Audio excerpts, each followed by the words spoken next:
Programme number 49. ഓ രാജഗോപാൽ. ആ രണ്ട് കരച്ചിലുകൾ. ദീപാങ്കുരൻ എന്നായിരുന്നു അവൻ്റെ ശരിയായ പേരെങ്കിലും ദീപു എന്നാണ് ഞാനടക്കം മിക്കവരും അവനെ വിളിച്ചിരുന്നത്.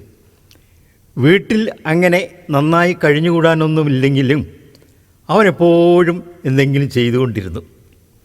അത് പലപ്പോഴും മെക്കാനിക് ആയ പണികളായിരുന്നു. സ്കൂളിൽ ഞാൻ പഠിപ്പിച്ചിരുന്ന 10C ക്ലാസ്സിൽ അവനുണ്ടായിരുന്നു. ഞങ്ങളുടെ മാർക്കറ്റ് എടക്കുളത്തായതിനാൽ ഞാൻ അരിയും മറ്റു സാധനങ്ങളുമൊക്കെ വാങ്ങാൻ പോകവേ മിക്കപ്പോഴും വഴിയിൽ അവനെ കാണാറുണ്ടായിരുന്നു. SSLC കഴിഞ്ഞപ്പോൾ അവൻ ഇവിടെ കോളേജിലോ ഒന്നും ചേർന്ന് കണ്ടില്ല. അങ്ങനെ ഒരു ദിവസം ഏതോ ദക്ഷിണേന്ത്യൻ നഗരത്തിലേക്ക് അവൻ നാടുവിട്ടു പോയി എന്നറിഞ്ഞു. അവിടെയൊക്കെ പല ജോലികളും അന്വേഷിച്ചു നടന്നു. കടുത്ത നിരാശയായിരുന്നു ഫലം. പെട്ടെന്നാണ് അവനൊരു വൻ നഗരത്തിൽ ഒരു പുതിയ സിനിമാ തിയേറ്റർ വന്നപ്പോൾ അതിൽ യന്ത്രങ്ങൾ പ്രവർത്തിക്കുന്ന മുറിയിലെ ക്യാബിൻ ബോയ് ആയി ഒരു താൽക്കാലിക ജോലി കിട്ടിയത്. യാന്ത്രിക കാര്യങ്ങൾ എളുപ്പത്തിൽ മനസ്സിലാക്കുന്ന ഒരു ഗ്രാസ്പിംഗ് പവർ അവനുണ്ടായിരുന്നു. ഉയരാനുള്ള ആവേശവും ധൈര്യവും കൂടപ്പുറപ്പുമായിരുന്നുവല്ലോ. പതിയെ പതിയെ അവൻ ആ ജോലി വിട്ട് ആ വൻ പട്ടണത്തിൽ തന്നെ കൊച്ചു കൊച്ചു വർക്ക് ഷോപ്പുകളും പിന്നെ വലിയ കമ്പനികളും മഹാസ്ഥാപനങ്ങളും ഉണ്ടാക്കി. ഇപ്പോഴവൻ ആ വൻ ദക്ഷിണേന്ത്യൻ പട്ടണത്തിലെ ഒരു very very important person, VIP ആണ്. ലയൺസ് ക്ലബ്ബ് തുടങ്ങിയ വലിയ ക്ലബ്ബുകളുടെ പ്രസിഡൻറ്റും അങ്ങനെ പലതുമാണ്. പോരേ പൂരം. ഈയിടെ നാട്ടിൽ സ്വന്തം കുടുംബത്തെയും ദേവാലയങ്ങളെയും എല്ലാം പരിഷ്കരിച്ചു. എല്ലാ പെങ്ങന്മാരെയും വളരെ മെച്ചപ്പെട്ട നിലയിൽ വിവാഹം ചെയ്തു കൊടുത്തു. എല്ലാവർക്കും പ്രിയങ്കരനായി. പക്ഷേ നാട്ടിൽ വരുമ്പോഴൊക്കെ ഞാൻ എവിടെയായിരുന്നാലും എന്നെ വന്ന് കാണാറുണ്ടായിരുന്നു. ആദ്യമൊക്കെ വന്ന് കാണുമ്പോൾ പല കമ്പനികളുടെയും ഡയറികളും കലണ്ടറുകളുമൊക്കെ ആയിരുന്നു സമ്മാനങ്ങൾ. പിന്നെ അതിന് രൂപം മാറി തുടങ്ങി. ഇപ്പോൾ പുതിയ BMW കാറിൽ ഭാര്യയും കുട്ടികളും എല്ലാമായിട്ടാണ് വരവ്. എനിക്ക് മനസ്സിനിഷ്ടപ്പെട്ടു എന്ന് തോന്നുന്ന പല സംഭവങ്ങളും ഞാൻ യൂട്യൂബിൽ പ്രോഗ്രാമായി ചെയ്യാറുണ്ടായിരുന്നുവല്ലോ. ആ തരത്തിലൊരു പരിപാടിയിൽ ദീപുവിൻ്റെ മനസ്സിനെ അഗാധമായി സ്പർശിച്ച ഒരു പരിപാടിയും അറിയാതെ വന്നുപോയി. ആ പരിപാടി കേട്ട ശേഷം ഉടനെ വന്ന വരവിൽ സാധാരണയിൽ നിന്ന് ഭിന്നമായി വന്നതും അവൻ എന്നെ കെട്ടിപ്പിടിച്ച് കരയാൻ തുടങ്ങി. ഇങ്ങനെയൊരു ട്വിസ്റ്റ് വരുമെന്ന് ഞാൻ ഉറക്കത്തിൽ പോലും കരുതിയിരുന്നില്ല. അതങ്ങനെ അവിടെ ഇരിക്കട്ടെ. ഞാൻ കോഴിക്കോടൻ കോളേജിൽ കാലത്തെ കുറിച്ച് ഏറെ എഴുതിയിരുന്നുവല്ലോ. ഫെബ്രുവരി മാർച്ച് മാസത്തിൽ ആണ് കോളേജ് ഡേ വരിക. അതോടനുബന്ധിച്ച് വരുന്ന കലാകായിക മത്സരങ്ങൾ ഏതാണ്ട് ഒരു മാസത്തോളം കോളേജ് ഒരു പൂരപ്പറമ്പ് പോലെ ആയിരിക്കും. സീനിയർ MA ക്ലാസ്സിലെ രാജലക്ഷ്മിയും BA ക്ലാസ്സിലെ പന്തീരാകാരനായ M രാമേന്ദ്രനുമായിരുന്നു കോളേജിലെ സകലകലാ വല്ലഭർ. രാമേന്ദ്രൻ ഒരു അപാര സാധനമായിരുന്നു. നൃത്തമടക്കം എല്ലാം അദ്ദേഹത്തിന് പഥ്യമായിരുന്നു. ഡിഗ്രി പഠനം കഴിഞ്ഞപ്പോൾ അദ്ദേഹം തൻ്റെ സ്വത്തുക്കളൊക്കെ വിറ്റ് മുരളി മൂവീസ് എന്ന ഒരു സിനിമ കമ്പനി തുടങ്ങി. അന്ന് Kozhikode national studio, Pitambar studio എന്നീ 2 സ്റ്റുഡിയോകളെ ഉണ്ടായിരുന്നുള്ളൂ. ഇന്ന് 100 കണക്കിന് സ്റ്റുഡിയോകളുണ്ട്. പീതാംബർ സ്റ്റുഡിയോയുടെ ഒരു മുറിയിലെ മൂലയിൽ വല്ലാണ്ട് ലൈംഗിക ചോയ്കളുടെ ചിത്രങ്ങൾ വരച്ചുകൊണ്ടിരുന്ന ഇട്ടിയാൻ വീട്ടിൽ ശശിധരൻ എന്ന ചെറുപ്പക്കാരനെയും കൂട്ടി അവൻ്റെ പേര് IV ശശി എന്ന് മാറ്റി രാമേന്ദ്രൻ കുറേ സിനിമകൾ നിർമ്മിച്ചു. അവയിൽ ചിലത് പരാജയമായിരുന്നു.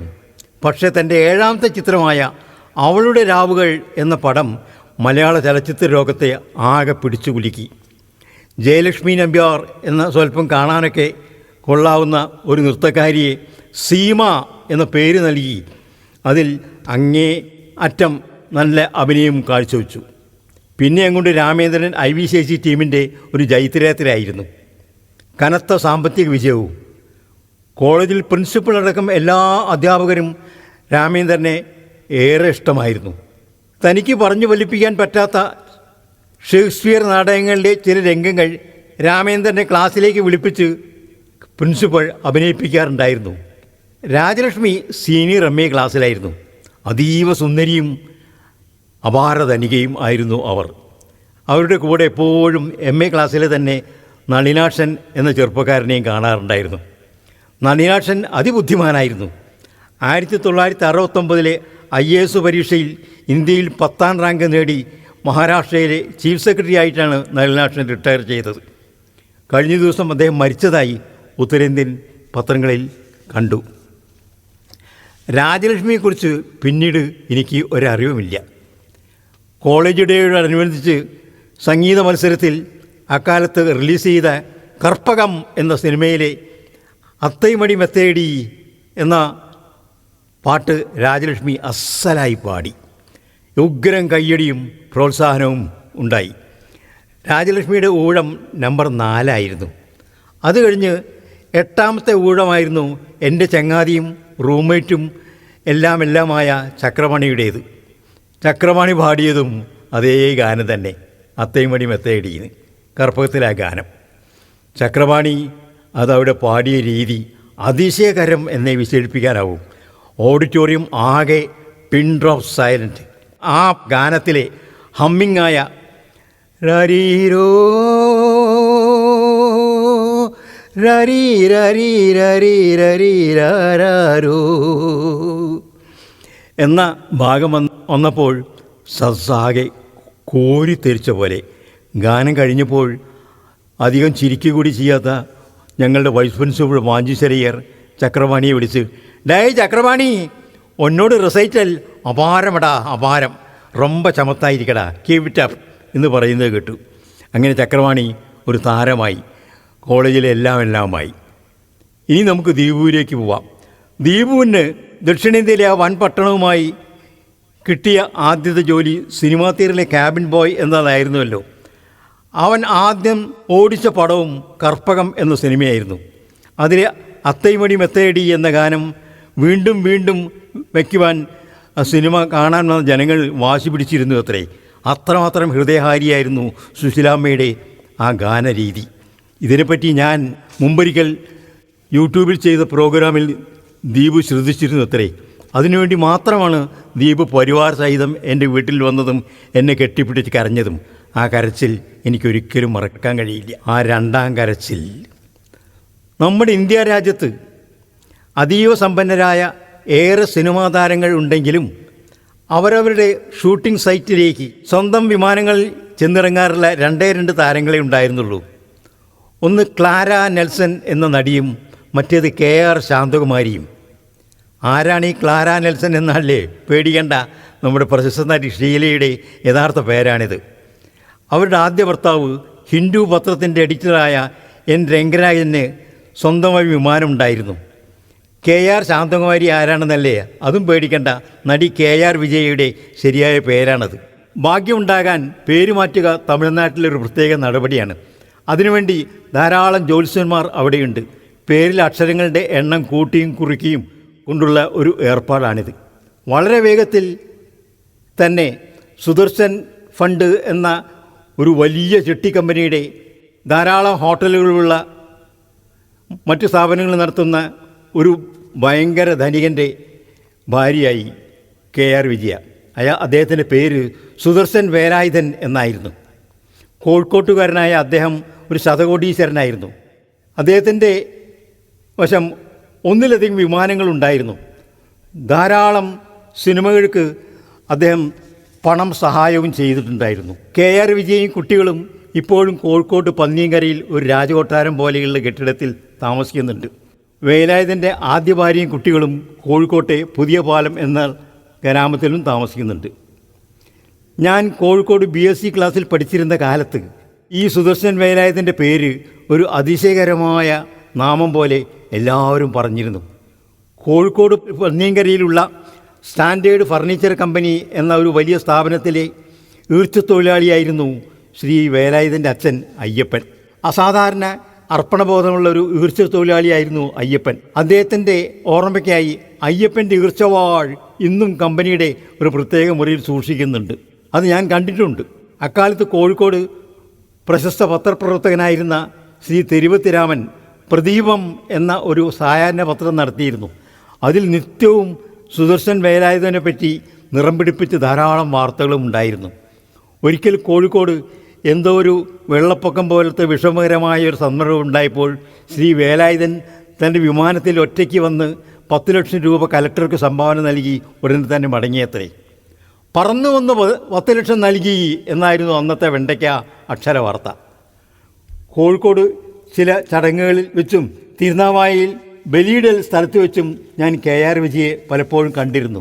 പക്ഷേ അപ്പോഴേക്കും അവർ ഏതാണ്ട് 300 കിലോ തൂക്കമുള്ള ഒരു തടിച്ചി ആയി മാറിയിരുന്നു. നടി ഷീലയെ ആദ്യമായി കണ്ട ദിവസവും ഞാൻ ഒരിക്കലും മറക്കാനാവില്ല. ഒരു പട്ടാളക്കാരനായിരുന്ന എൻ്റെ അച്ഛൻ തൻ്റെ ലീവ് കഴിഞ്ഞ് മദ്രാസ്, ഡൽഹി വഴി കാശ്മീരിലേക്കും ലഡാക്കിലേക്കും പോവുകയായിരുന്നു. അന്ന് ഒരു ഗ്രാമമായ പരപ്പനങ്ങാടിയിൽ മദ്രാസ് മെയിൽ നിർത്തിയിരുന്നില്ല. ദൂരയാത്രകൾക്ക് ഞങ്ങൾക്ക് കോഴിക്കോട് തന്നെ വരേണ്ടിയിരുന്നു. മെയിൽവണ്ടി ഉച്ചയ്ക്ക് ശേഷമാണ് കോഴിക്കോട് എത്തുക. അപ്പോഴേക്കും ഞാൻ 1 കിലോഗ്രാം കോഴിക്കോടൻ ഹൽവയും കായ വറുത്തതുമായി റെയിൽവേ സ്റ്റേഷനിൽ അച്ഛനെ കാത്തെത്തിയിരുന്നു. അത് കയ്യിൽ വാങ്ങുമ്പോൾ അച്ഛൻ കരയുന്ന മാതിരി തോന്നി. എടാ കുട്ടിയെ, നിനക്ക് ജോലിയൊന്നും ആയില്ലല്ലോ, പിന്നെ എന്തിനാ അതൊക്കെ നീ വാങ്ങിക്കൂട്ടിയത് എന്ന് ചോദിച്ചു. എഞ്ചിനിൽ നിന്ന് 3ാമത്തെ കമ്പാർട്ട്മെൻറ്റായ ആർമി ഓഫീസേഴ്സ് ഓൺലി എന്ന കമ്പാർട്ട്മെൻറ്റിലാണ് അച്ഛൻ കയറിയത്. തൊട്ട കമ്പാർട്ട്മെൻറ്റ് AC&R എന്ന എയർ കണ്ടീഷനിങ് കമ്പാർട്ട്മെൻറ്റായിരുന്നു. അച്ഛനോട് യാത്ര പറഞ്ഞ് ഞാൻ മുന്നോട്ട് തിരിഞ്ഞപ്പോഴാണ് എയർ കണ്ടീഷൻ കമ്പാർട്ട്മെൻറ്റിൽ നിന്ന് ഷീലയും അവരുടെ അന്നത്തെ ഭർത്താവായ ശ്രീ N രംഗരാജനും കൂടി ഇറങ്ങിയത്. ഒരു വൃദ്ധ ബ്രാഹ്മണനെ പോയി തോന്നി രംഗരാജൻ. ഷീലയാകട്ടെ സൗന്ദര്യത്തിൽ ചാലിച്ചെടുത്ത രൂപവും. കോളേജുകളിൽ പ്രീ ഡിഗ്രി +2 പഠിക്കുന്ന പെൺകുട്ടികളെപ്പോലെ കഴുത്തുവരെ മെടഞ്ഞിട്ട മുടി, വയലറ്റ് ബ്ലൗസും ധാവണിയും. അമ്പമ്പോ, ഞാനും എന്നെപ്പോലെ വിഡ്ഢികളും എത്ര നേരമാണ് അവരെ നോക്കിയിരുന്നത് എന്ന് പറയാനാവില്ല. ഞാനന്ന് കേവലം 20 വയസ്സുള്ള ഫസ്റ്റ് BSc സ്റ്റുഡൻറ്റുമായിരുന്നുവല്ലോ. ഹിന്ദു പത്രത്തിൻ്റെ പത്രാധിപർ കൂടിയായ N രംഗരാജനെ സ്വീകരിക്കുവാൻ പ്ലാറ്റ്ഫോമിൽ മാതൃഭൂമി, മനോരമ, ചന്ദ്രിക തുടങ്ങിയ എല്ലാ പത്രങ്ങളുടെയും മേധാവികൾ വരിവരിയായിട്ട് നിന്നിരുന്നു. രംഗരാജൻ അന്നേ ഒരു വൃദ്ധ ബ്രാഹ്മണനായിരുന്നു. അദ്ദേഹത്തിൻ്റെ അനുജനായ ശ്രീ N റാമാണ് ഇപ്പോഴത്തെ ഹിന്ദു പത്രാധിപർ. അദ്ദേഹവും ജയ എന്നൊരു ക്രിസ്ത്യൻ ലേഡിയാണ് വിവാഹം ചെയ്തിട്ടുള്ളത്. ഷീല പിന്നെയും കുറേ വിവാഹങ്ങൾ കഴിച്ചുവെന്ന് വാർത്തകളിൽ കണ്ടു. ഏതോ ഒരു കല്യാണത്തിൽ ഒരു മകനുമുണ്ട്. അവനെ നായകനാക്കിക്കൊണ്ട് 5 സ്റ്റാർ ഹോസ്പിറ്റൽ എന്നോ മറ്റോ പേരിൽ ഒരു സിനിമയും എടുത്തു അത്രേ. ഞാനത് കണ്ടിട്ടില്ല. പക്ഷേ അതിലെ വാതിൽ തുറക്കൂ നീ കാലമേ കണ്ടോട്ടേ സുമഹേശനെ എന്ന ഗാനം എനിക്ക് നല്ല ഇഷ്ടമായിട്ടുണ്ട്. ഷീലയുടെ ഏറ്റവും നല്ല പടം ഏതാണെന്ന് ചോദിച്ചാൽ പലരും പറയുക ചെമ്മീൻ എന്നായിരിക്കും. പക്ഷേ എനിക്ക് തോന്നുന്നത് ഷീലയുടെ ഏറ്റവും നല്ല പടം മനസ്സിനക്കരെയും ചട്ടമ്പി കല്യാണിയുമാണ്. എന്ത് അപാരമാണ് അതിലേക്ക് ഷീലയുടെ അഭിനയം, അത് കാണുക തന്നെ വേണം. അതേപോലെ KR വിജയുടെ നല്ല കാലത്തെ കുറേ പടങ്ങളുണ്ട്. അതിൽ P ഭാസ്കരൻ സംവിധാനം ചെയ്ത ആദ്യ കിരണങ്ങളും തമിഴിലെ കർപ്പകവും ഏറെ മികച്ചവയാണ്. ആദ്യ കിരണങ്ങളിൽ മെലിഞ്ഞ് അതിസുന്ദരിയായ ഒരു ഗ്രാമസേവികയുടെ റോളായിരുന്നു അവരുടേത്. എന്തൊരു ഭംഗിയായിരുന്നു അവർക്ക്, മറക്കാനാവില്ല. ഒരു വലിയ ഗ്രൂപ്പിൻ്റെ മുന്നിൽ നിന്നുകൊണ്ട് ഭാരതമെന്നാൽ പാരിൻ നടുവിൽ കേവലമൊരു പിടി മണ്ണല്ല, ജനകോടികൾ നമ്മെ നാമായി മാറ്റിയ ജന്മഗ്രഹമല്ലോ, ഭാരതമെന്നാൽ പാരിൻ നടുവിൽ കേവലമൊരു പിടി മണ്ണല്ല എന്ന ഗാനം കേട്ടവരാരും ഒരിക്കലും മറക്കില്ല. നമ്മുടെ ദേശീയ ഗാനമായ ജനഗണമന കേൾക്കുമ്പോൾ തോന്നുന്നതിനേക്കാൾ മികച്ച അനുഭൂതി P ഭാസ്കരൻ്റെ ഈ ഗാനം കേൾക്കുമ്പോൾ എനിക്ക് തോന്നിയിട്ടുണ്ട്. നിങ്ങളുടെ കാര്യം എങ്ങനെയാണെന്ന് എനിക്കറിയില്ല. അതൊക്കെ ഒരു കാലം, അതൊക്കെ പോയി. അങ്ങനെയിരിക്കെ പ്രദീപം പത്രത്തിൽ സുദർശൻ വേലായുധന് ഒരു സ്വീകരണം നൽകുന്നതായി പത്രത്തിൽ കണ്ടു. ഒരു ശനിയാഴ്ചയായിരുന്നു അത്. എനിക്കും മാത്സ് BSc ക്ലാസ്സിലെ എൻ്റെ ചങ്ങാതി രാജേന്ദ്രനും അതിൽ പങ്കെടുക്കണമെന്ന് ഒരാഗ്രഹം. പക്ഷേ രണ്ടാളുടെ കയ്യിലും ഒരു പണവുമില്ല. എന്താ ചെയ്യുക? ഞങ്ങൾ വിട്ടുകൊടുത്തില്ല. കോളേജിൻ്റെ കുന്നിറങ്ങി കോന്തനാരി, മാങ്കാവ്, മൂര്യാട് പാലം എന്നിവ കയറി നടന്ന് ഞങ്ങൾ നാഴികേട് നടന്ന് പന്നിയങ്കരയിലെ സ്റ്റാൻഡേർഡ് ഫർണിച്ചർ കമ്പനിയിലെത്തി. അന്നത്തെ കോഴിക്കോട് മേയർ CJ റോബിൻ അടക്കം ധാരാളം VIP ഉണ്ടായിരുന്നു. ശ്രീ വേലായുധൻ പ്രസംഗം എഴുതി വായിക്കുകയായിരുന്നു. നേരിട്ട് പറയാൻ അദ്ദേഹത്തിന് ഓർമ്മശക്തി ഉണ്ടായിരുന്നില്ലേ തോന്നുന്നു. അതിൽ തൻ്റെ പ്രിയപ്പെട്ട അച്ഛനെപ്പറ്റിയും അയ്യപ്പൻ്റെ ഈർച്ചവാളിനെ പറ്റിയും എല്ലാ വെള്ളിയാഴ്ചകളിലും വിശന്നു പൊരിഞ്ഞ് താൻ അച്ഛനെ കാണാൻ കമ്പനിപ്പടിയിലെത്തുമ്പോൾ അവിടുത്തെ ചായപ്പടിയിൽ നിന്ന് അച്ഛൻ ചായയും പരിപ്പ് വടയും വാങ്ങിത്തരാറുള്ളതും അതിൻ്റെ ഒരിക്കലും മറക്കാത്ത സ്വാദും വായിച്ചപ്പോൾ പിന്നെ അദ്ദേഹത്തിന് പിടിച്ചു നിൽക്കാനായില്ല. വളരെ ഉച്ചത്തിൽ ചീറി കരഞ്ഞുകൊണ്ട് നിറഞ്ഞ കണ്ണീരോടെ അദ്ദേഹം അടുത്ത കസാരയിലേക്ക് വീണു. മേയർ CJ റോബിനാണ് പിന്നീട് ആ പ്രസംഗം വായിച്ചു തീർത്തത്. പ്രിയപ്പെട്ടവരെ, ആ കരച്ചിലിൻ്റെ മാറ്റൊലി ഇപ്പോഴും എൻ്റെ മനസ്സിൽ മുഴങ്ങിക്കൊണ്ടേയിരിക്കുന്നു.